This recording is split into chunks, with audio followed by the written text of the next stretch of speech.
I'm Gabriella. 3 hours ago, I was 30 weeks pregnant and standing on the shoulder of Highway 88, watching my stepmother, Diana, drive away after throwing my hospital bag at my feet. She looked me in the eye and said, "Get out of my car.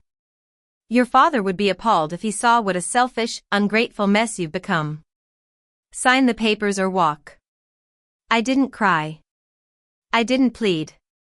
I just started walking. With one hand on my belly and the other clutching my bag, I took my first steps away from her. 4 cars honked as they passed, but I kept going. And then, a pickup truck pulled up beside me. The driver, a middle-aged man named Mr.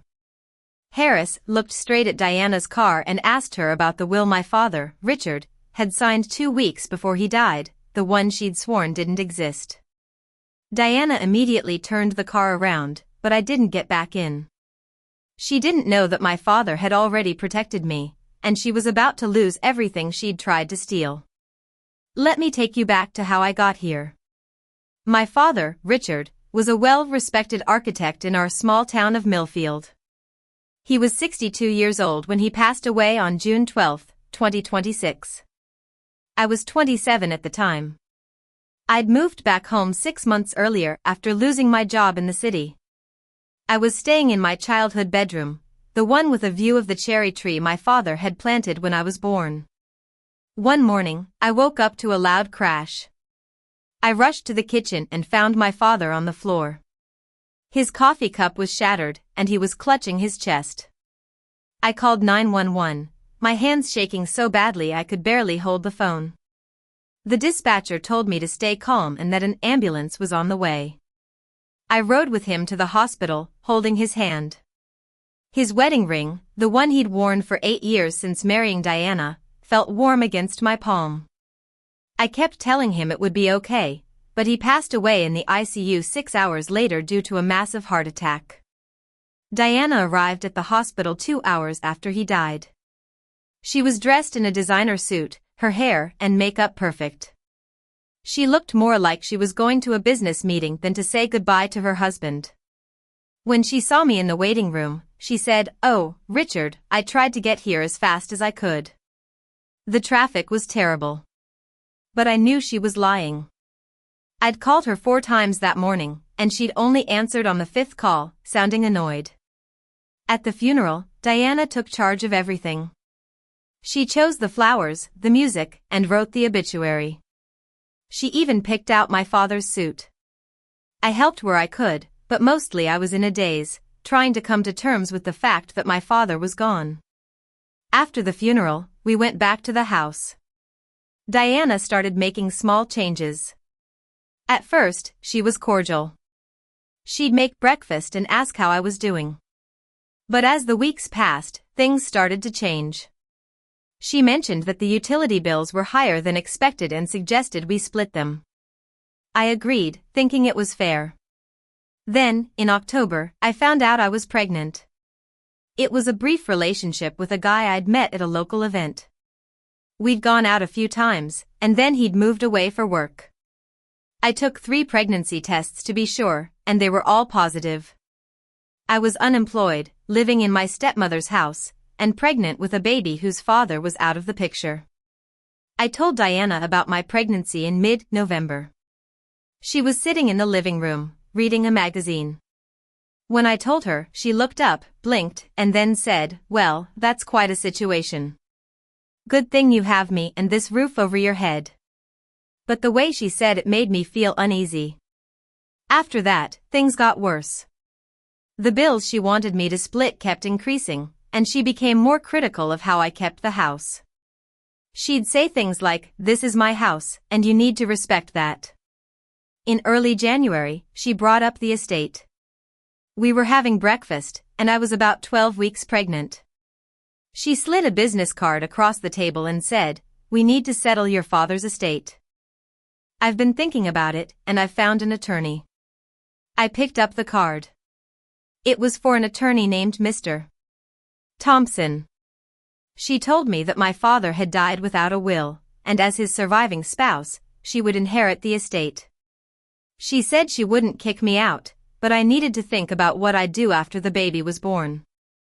I was skeptical, but I didn't have the energy to argue. 5 days before everything fell apart, I went into my father's study. Diana had cleared most of it out, but the built-in bookshelves were still there. As I ran my hand along the wood, I noticed that a baseboard near the corner was loose. I pulled it away, and behind it was a manila envelope. On the front, in my father's handwriting, it said, "Gabriella, do not give to Diana." I opened it and found a copy of a will dated May 20th, 2026. It was witnessed by Mr. Harris, an estate planning attorney, and Miss Jenkins, a paralegal. My father had left 75% of his estate to me and any children I might have, and 25% to Diana. The estate included our family home, all his investment accounts, a life insurance policy worth $300,000, and a trust fund of $400,000 that he'd set up when my mother died. I heard the garage door open, so I quickly folded the will, put it in my hospital bag, and replaced the baseboard. When Diana walked in, I was standing by the window, pretending to look out. She asked what I was doing, and I said I was just remembering my father. She nodded and said she was going to turn the study into a home office. 3 days later, Diana came into the kitchen while I was having breakfast. She said she'd scheduled a prenatal check-up for me with a new doctor and that she'd come with me for support. I told her I already had a doctor, but she insisted this one was better. She also said we'd stop somewhere after the appointment to take care of some paperwork. We got in the car and drove south on Highway 88. After about 15 minutes, she handed me a folder from the center console. I opened it and saw a quit-claim deed. My name was typed as the grantor, and Diana's was the grantee. It wasn't just for the house, it was for all of my father's estate. I refused to sign it. Diana pulled into an empty parking lot and tried to convince me. She said my father had left everything to her legally, but she was offering me $25,000 cash to sign and start fresh. I tore the check in half, and she got furious. She called me greedy and ungrateful, and then she pulled over on the highway and told me to get out. As I walked on the shoulder, I was in pain. My feet hurt, and the baby was kicking. I knew I couldn't walk the 12 miles back home, but I was determined not to give in to Diana. That's when Mr. Harris pulled up in his truck. He introduced himself as the attorney who'd witnessed my father's will. He walked over to Diana's car and confronted her. He told her about the will, and Diana's face went pale. She tried to deny it, but Mr. Harris showed her the proof. Diana then tried to get me back in the car, saying she could explain. But I told her this was my father's home, and according to the will, it was mine now. Mr.